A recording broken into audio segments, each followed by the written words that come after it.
When I saw Mr. Eckler heading toward the back of the classroom, I thought nothing of it. In the back corner stood a tiny bathroom for facility members only.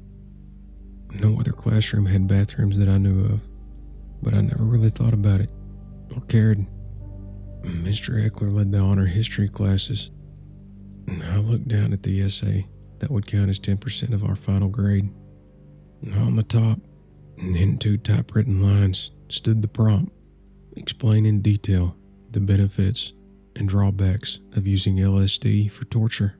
I had argued that the risk of causing mystical and spiritual experiences during torture using psychedelics seemed too high, as a mystical experience would likely strengthen the subject to interrogation. I had just finished the last paragraph, contrasting the effects of the CIA's MK-Ultra with the Soviet Union's use of DMT in interrogations. Sighing, I picked up the essay, looking around for Mr. Eckler and yet seeing no sign of him. Most of my classmates did not yet notice, as only a few others besides myself had already finished. I saw looks of consternation and utter concentration as they stared down intently at the paper. One Asian kid had his nose particularly touching the sheet as he wrote.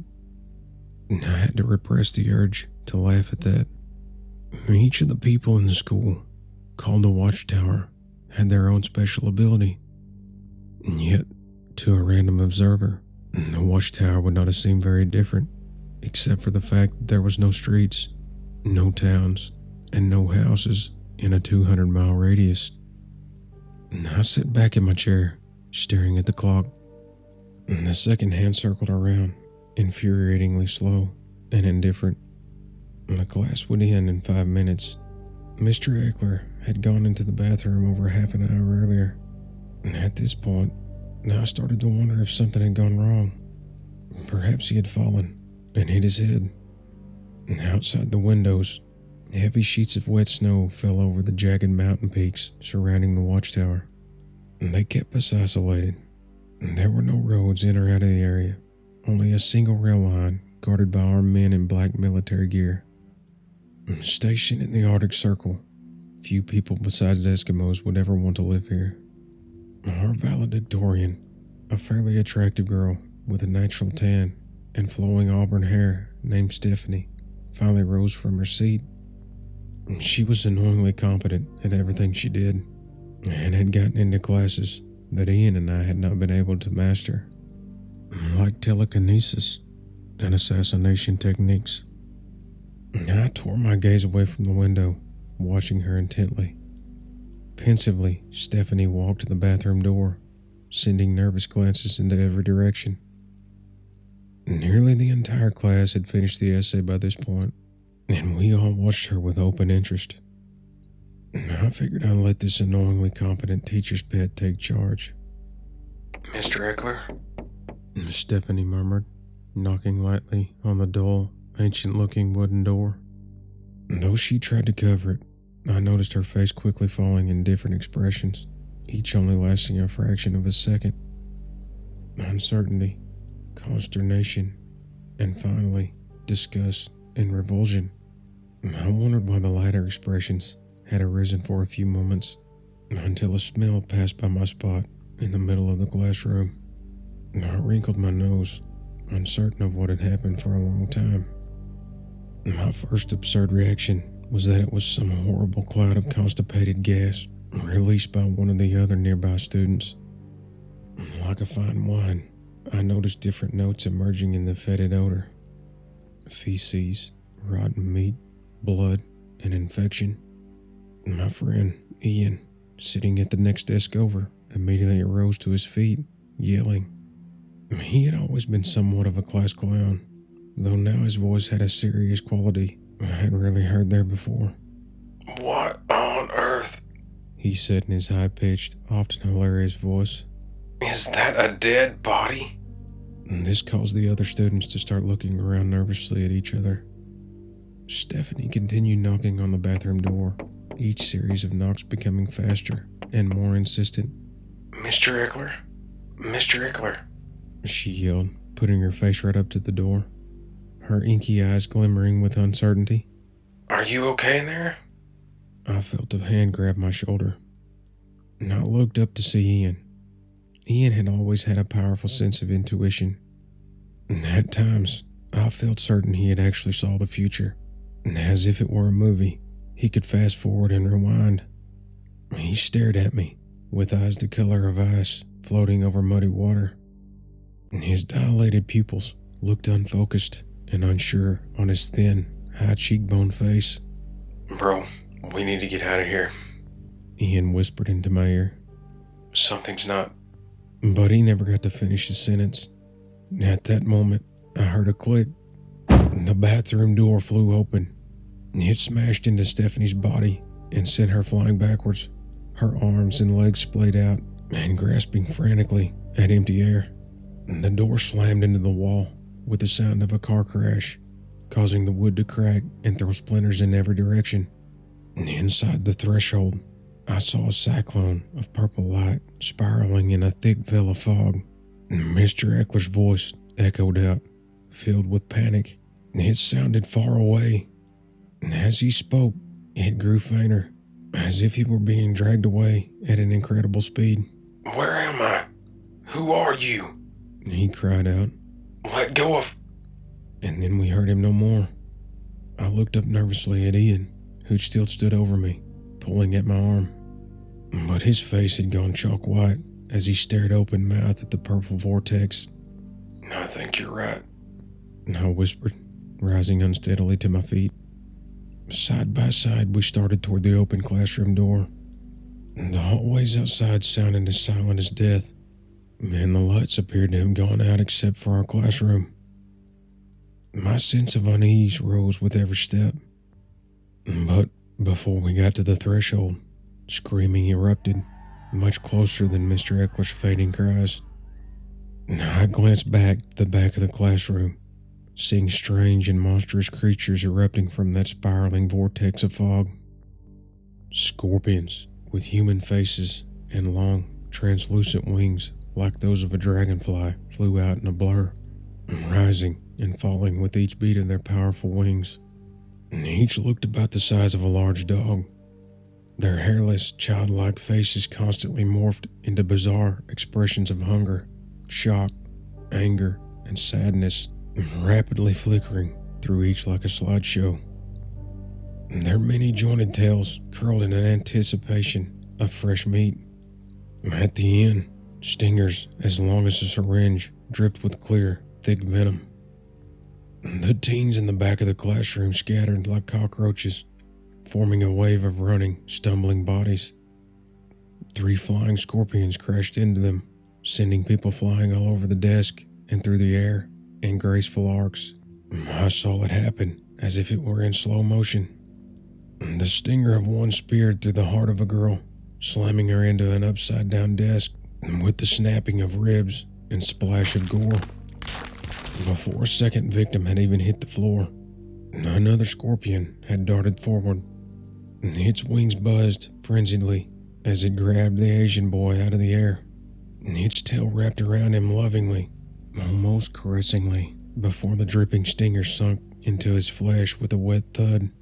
The other 2 scorpions reached out their long, skittering legs, picking up more of my classmates as they pleaded for mercy or screamed in terror and agony. They tried to crawl away on the floors, past the piles of jumbled arms and legs, and tumbled over desks, but the scorpions didn't let them get far. Oh my God. Ethan said, next to me, putting out a hand to stop me. I had been stumbling forwards without even looking where I was going, and so horrified and transfixed by the scene behind me that I couldn't bear to look away. Now, I turned to look through the open threshold, seeing what Ethan had already spotted. Something like a hairless dog crouched in the middle of the shadowy hallway. It had 2 red eyes that smoldered like cigarette burns and a mouthful of serrated, jagged teeth. Its skin looked wrinkled and thick, the color of sand. Contained within its powerful jaws, I saw a human arm, the elbow bent and the fingers extended as if reaching out to help. A sharp piece of broken bone protruded from the mutilated patches of gore dripping at the end. The pain shrieking of my classmates rang out from the back. I heard the wails and dying. The hairless creature slowly drew forward, dropping the arm onto the floor with a wet thud. It started growling, a rising current of rumbling sound that vibrated from its barrel chest, creeping forward on sharp, curving claws the color of ivory. It looked ready to pounce at any second. I heard the claws click with every step. I thought Ian and I would die right then and there, ripped apart by this tormented abomination with its red eyes and barred teeth jutting out like railroad spikes. I took careful steps back, hearing the whirling of wings drawing closer with each thudding heartbeat, but I was afraid to look away from the hairless wolf creature, anxious that breaking eye contact would cause it to leap for my throat. And with a sudden battle cry, Stephanie ran past me, holding the classroom's flagpole in one hand. The American flag streaked past me, fluttering wildly as she speared the sharp end of the metal pole into one of the creature's burning red eyes. It shrieked in a voice like grinding glass, retreating back into the dark hallway in a flash. Come on! Stephanie cried, grabbing my arm. I saw blood trickling from a deep gash on her forehead, and one side of her face looked bruised and swollen. I glanced back, seeing most of my classmates lying on the floor, their frozen faces stuck in the rictus grimace of the dead. The sputtering of nerves shook my body as I saw all the gore, the wide, sightless eyes staring into eternity. Two of the scorpions soared through the air in falling and rising currents, heading straight at us. I saw their strange, childlike faces twisting into pain grimaces. Together, Ian, Stephanie, and I ran out of the classroom of horrors, slamming the door shut moments before a flying scorpion smashed into the other side. Across the hallway stood the telekinesis laboratory. I knew it had a variety of potentially useful items, including knives, but the door was closed and dark. I looked through the glass pane, but I could see nothing inside. From further down the shadowy hallway, I heard the creeping of many feet. Without hesitation, I gently pulled the door open, wincing as a rusted creaking rang out. I quickly ushered Ian and Stephanie inside, afraid that something had hurt us. As quickly as possible, I closed the door behind us. My eyes adjusted rapidly to the darkness, and I realized we were not alone. The bodies of a dozen students lay twisted and broken on the floor, and the smell of death rose, thick and rank. Blinking quickly, I looked around for something useful, something that might help us survive. In telekinetic class, students had to juggle knives, bend spoons, stop crossbow bolts from hitting their targets, and all with the power of their minds. And of course, some students had no telekinetic ability at all, including myself and Ian, and were rapidly withdrawn from the class. And Stephanie was one of the few remaining students from our year who had what the teachers called natural potential. And the class had 8 tables, each set up with 4 chairs and a sink. Cuts and injuries were common, especially during final exams, which were finishing tomorrow. And after all, this insanity had begun during our final exam in Mr. Eckler's room. I'm getting something right now, man. Ian said, nervously, his eyes flickering back and forth rapidly. We're not alone. Something bad. His voice trailed off in terror. In the dim light streaming through the tiny barred windows overhead, I saw Ian's pupils dilating and constricting rapidly, dozens of times each second. I knew his precognition had activated. His head ratcheted to face the corner suddenly. I followed his line of sight, seeing something moving. Behind the black-topped tables, a little girl in a faded green nightgown huddled in the corner. Black hair covered her face. The front of her gown looked soaked and matted with fresh blood, as well as dripping of dark and thicker fluids. More crimson droplets fell from her chin with every passing heartbeat. She slowly started rising to her full height, her naked feet cracking and dripping with deep purple sores and infected slices.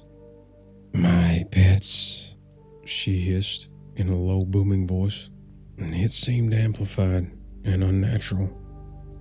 She giggled, but her laughter gurgled, as if she had a slit throat hidden under all that hair. I glanced nervously over at Stephanie, who had slowly started backpedaling toward the cabinets against the side wall. I'd hoped she had a plan, because I certainly didn't. "Your pets? I asked in a trembling voice. You mean those things roaming the hallway and classroom?" The little girl nodded eagerly, her greasy, matted hair still hiding what lay underneath. "The door opens sometimes, the pathway between worlds. It is the selection of the strong. The weak deserve to die, and how painfully they go. It brings joy to my heart to see their blue lips and slashed throats." She laughed again, a revolting sound that made my heart palpitate in my chest. "It's a trap. Ian whispered furtively by my side. Watch the door. They're going to try to..." But he never got to finish his thought, because at that moment, many things happened at once. The classroom door flew open so hard that when it hit the wall, the shatterproof glass pane cracked down the middle. Slinking through the threshold, I saw two hairless fellhounds. One of them had an eye missing. The fiery socket constantly dribbling rivets of blood down its demonic face. It glared up at Stephanie with a vengeance. I jumped, feeling Ian grab my arm and push him into the far wall where Stephanie stood in front of the open cabinet. Her long, slender fingers reached through the supplies with precision. A moment later, she withdrew her clenched fist. In each one, I saw a long butcher's knife, the steel tips razor sharp and gleaming. Without speaking, she flung the two knives straight up into the air. They spun in slow, lazy circles, looking like they would simply fall back down and land in Stephanie's open hands. But a moment later, her arm shot out in a blur. Sparks of blue lights sizzled off her skin. They spiraled down her wrist, exploding from the tips of her fingertips as the currents connected with the knives.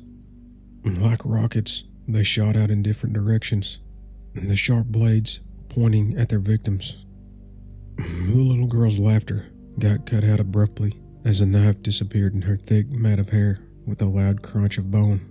Furiously, she reached up, the handle still quivering, the blade embedded deep in the center of her skull. Her hair separated, revealing the horror show hidden underneath.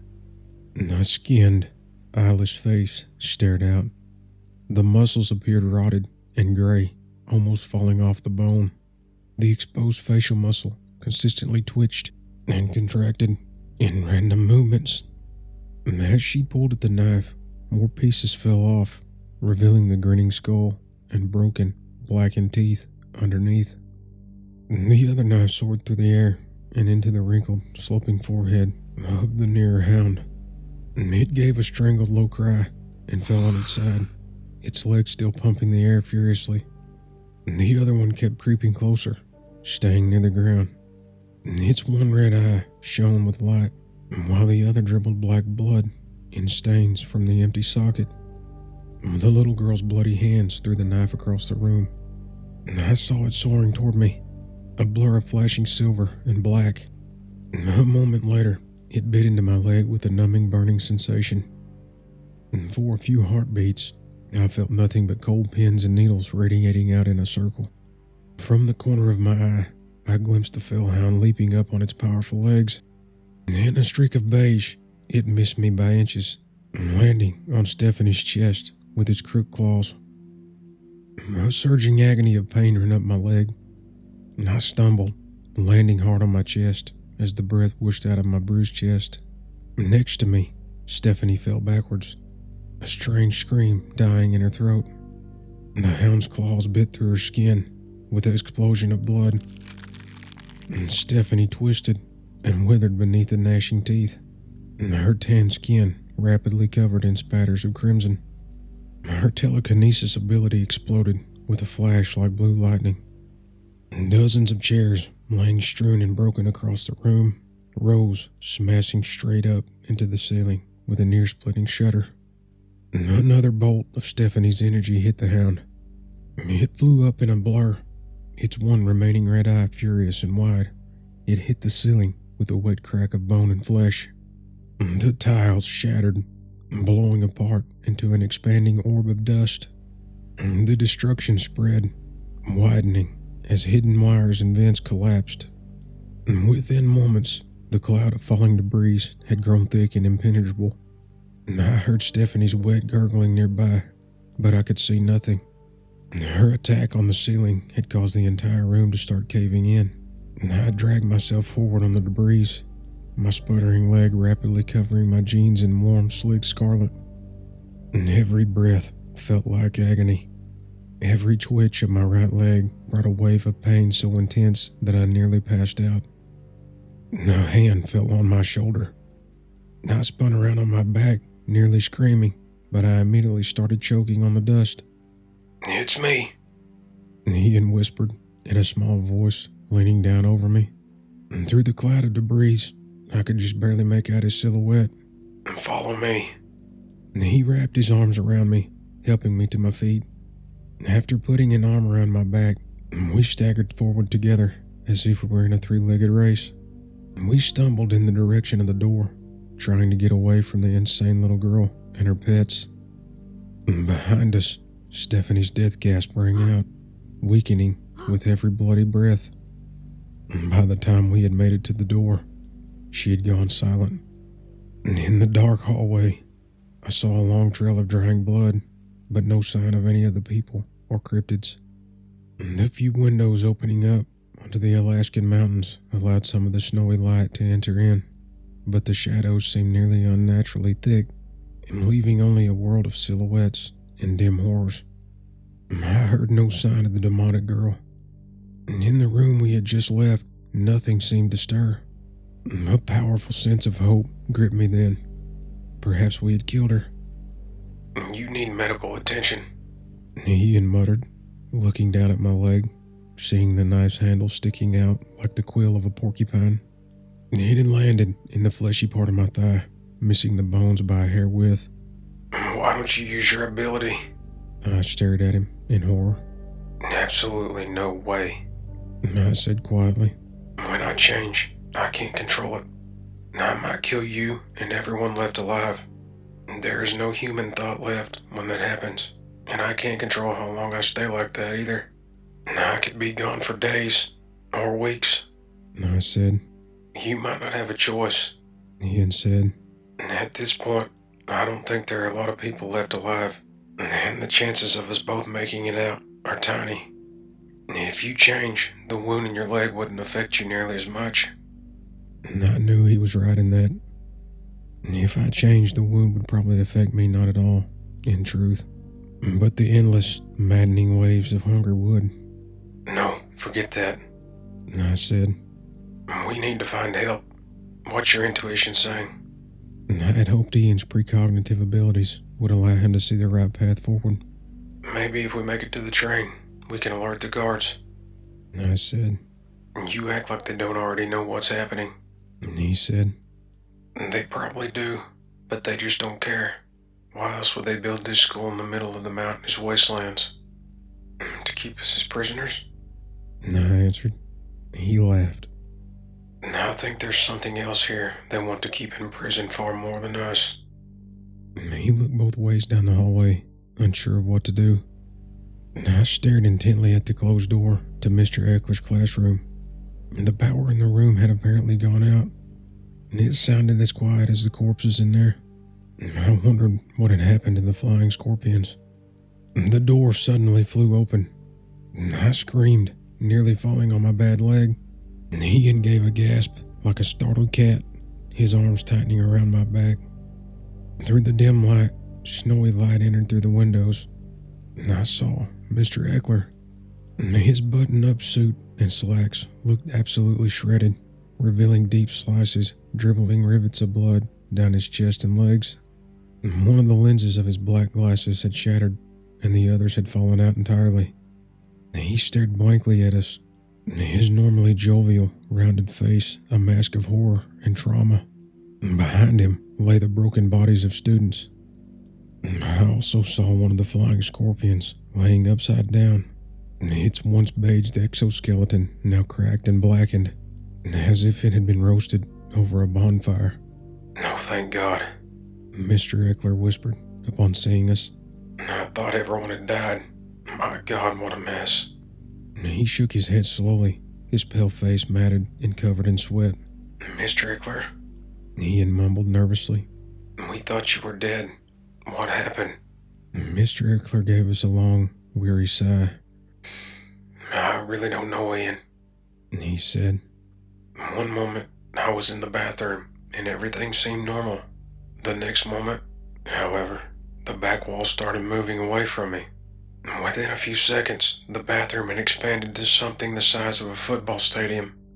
The lights darkened and strobed until everything turned purple, and mist started to flow out in the walls until I couldn't see. I had no idea where I was, or even which direction to go. But that was far from the worst of it. The next thing I remember, something in the mist had grabbed me. At first, I couldn't see, but I felt its teeth in my arm.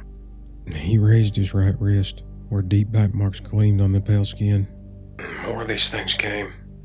They looked like hairless dogs. One of them jumped on me and got me down to the ground before I could react. It slashed me over and over until I was forced to use my ability. Mr. Eckler had never told us about his ability, though I knew all the teachers at the watchtower had one. I looked at the burnt body of the scorpion. You burn them? I asked. He nodded. I can create fire, yes. He said. Pyrokinesis, they call it. An extremely dangerous talent, I must admit. When I was a boy, I accidentally burned down my whole house trying to clear imaginary monsters from under my bed. Of course, there were no monsters, but I accidentally killed both my parents. The government found out what happened and took me here, back when the watchtower was first being built. Can you help get us to safety? Sully got stabbed in the leg. Ian said, motioning to me with a subtle nod of his head. Yes, of course. Mr. Eckler said, nodding brusquely. Forgive my rudeness. We need to get you two evacuated immediately. He looked right and left down the hallway, his pale eyes scanning the shadows for any sign of movement. But everything looked dead and still now. I wondered if it was a trap. After a few moments of hesitation, Mr. Eckler went left towards the train station and away from the medical supply room. Every step made the pain in my legs shriek with the sizzling of nerves and fresh streams of blood. I felt lightheaded and weak, and I knew if I lost much more blood, I would probably pass out. Ian watched me closely as we followed Mr. Eckler through the shadowy hallways. He strode slowly forward in front of us, a dark silhouette like the angel of death. I have a bad feeling about this, Ian whispered nervously. I can't see why, but it's like something is squeezing my heart. I don't know if I'm just scared or if it's a premonition. I can't see beyond dread. The bodies of dozens of students and more hellhounds and flying scorpions littered every part of the school. Every classroom we passed seemed like a nightmare of broken bodies and carnage. I couldn't wait to get out of the watchtower. I wanted to leave this place forever. We descended the stairs and found the door leading to the train station wide open. Thick, wet snowflakes blew in through every threshold, accompanied by strong winds and freezing blasts of cold. Two men in black military gear lay dead outside, their hands reaching out toward the doorway, even in death. The snow had begun covering their corpses by this point, but peeking out under the white covering, I saw the silhouette of a black rifle. Oh no. Mr. Eckler said, putting his hand over his mouth. How are we gonna get out of here now? I had no answer to that. Ian looked nervously past the dead bodies at the sleek train looming overhead. its black surface shining and covered in fresh drifts of snow. We have to figure out how to operate the train. I said. It's the only way I can see to get us out of here. Even if we could reach the outside world, no one could send a helicopter plane in this. Mr. Eckler looked pensive and thoughtful for a long moment, then nodded. Stay close by my side then, he said, heading outside. Nervously, Ian and I followed closely behind. Ian and I hadn't taken more than a couple steps outside when I felt his grip abruptly release, sending me tumbling into the thick blanket of snow underfoot. A surprising shriek rang out, muffled and carried off by the roaring winds. I looked up, seeing Ian stumbling blindly forwards, the hilt of a large meat cleaver emerging from the side of his neck. The blood sputtered straight out from his jugular vein, shooting forwards like warm water from a squirt gun. He clawed at the hilt, both of his hands wrapping around it before he fell forward.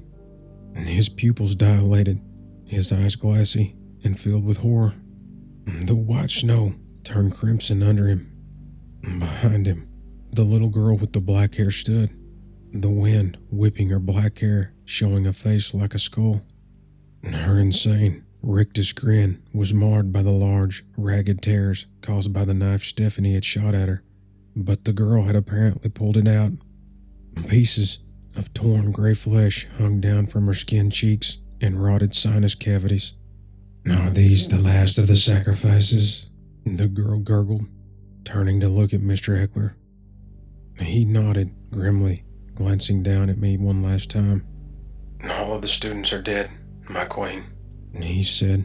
"And you will be rewarded greatly for your service," she said. "Their abilities flow through their blood like sand carried away by water. And once you have ascended, you will be able to absorb their power, like me." I started crawling away through the freezing snow. The demon girl and Mr. Eckler continued talking, whispering in low voices. A moment later, the girl kneeled down over Ian's body and drank from the still sputtering wound on his neck. Her lipless lip sucked greedily, her blackened, cracked teeth gnashing hungrily. I felt a strong hand grab me by the back of my neck, lifting my head up. I stared up into the insane blue eyes of Mr. Eckler. I wish I could say I was sorry about this, but truly, I'm not, he hissed, his voice changing from the teacher I had once known into something rambling and unhinged. I will live forever, and for that, a price must be paid. At that moment, I knew I had nothing left to lose. "Kill him now," the girl cried from behind us. "This boy can glimpse the future, and with his blood in me, I can see too. That one needs to die now. Now!" Mr. Eckler's eyes widened, his hands growing hot with flames as I completely let go within my mind. The reptilian blood lying hidden within me erupted, and then all human thoughts disappeared. My skin rippled and distorted, turning black and shiny like that of a snake's. Long claws ripped their way out of my fingers and toes, shredding my shoes to ribbons in a heartbeat. Mr. Eckler's burning hands stayed firmly wrapped around my neck, but they had no effect on my thick reptilian exoskeleton. Dozens of fangs grew from my gums. My sense of smell grew exceptionally. With every flicker of my long tongue, I could taste the air, even able to notice the odor of rotting bodies far back in the building. With the pain in my leg temporarily gone, I flew to my feet, slashing and biting furiously at the air. I felt my scales glowing hot as Mr. Eckler hung on with his life. The black scales started dripping, running like oil down my tall, lizard-like body. He tried to pull back as my claws connected with his arm, ripping it open to the bone. But I lunged forward and grabbed him by the neck with my teeth. I tasted the explosion of salty blood as it filled my mouth. In my reptilian state, it tasted sweet and powerful. The girl used her ability to lift up the body of one of the dead soldiers. With a discharge of blue lightning from her hands, the body flew across the air in a blur smashing hard into the side of my head. I went flying into the concrete wall of the school, cracking the cement as I hit it. Clawing blindly at the air, I pushed myself back onto my feet, sprinting at the girl. Something like a blue lightning bolt flew from her body, causing the ground at my feet to open up with a deep black fissure. At the same instant, I leapt, feeling the earth and snow crumble beneath my feet. I soared through the air. The girl's eyeless socket spun with darkness and sickness. I crashed into her body, instantly driving my claws into her small chest and ripping up. She gurgled, trying to crawl out from under me, but I opened my wide reptilian mouth and closed my sharp fangs around her neck. She gave one final hiss as I ripped out her throat. Still twitching and kicking, I continued biting and shredding until her small head tore off her body. With pieces of the spine sticking out of the bottom, I left it there, lopping off into the snowy wasteland of Alaska. I don't know how long I traveled or how far.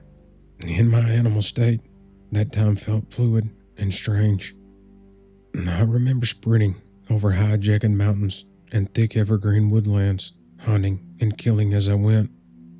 Alaska had plenty of game for a natural hunter like myself, and even the polar bears and moose avoided me once they smelled the predatory reptilian pheromone of my transformed state.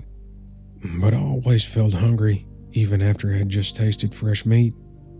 Weeks later, I finally transformed back. I found myself in a cold, dark cabin. Next to me lay the body of a hunter I had murdered and eaten. I barely remember doing it. Everything blurred together, and the different taste of deer, bear, or human meat barely registered in my reptilian brain. Sickened by what I had done, I went around the cabin, taking thick clothes and new shoes from the deer hunter. I went outside, and to my immense relief, I found a small town only a few miles away. From there, I made my way back to the mainland, always blending in with the crowds. I still stay on the run. The government sent me to that hall of death in the first place, after all. And for all I know, they think I died there. And if so, I have no desire to change that belief.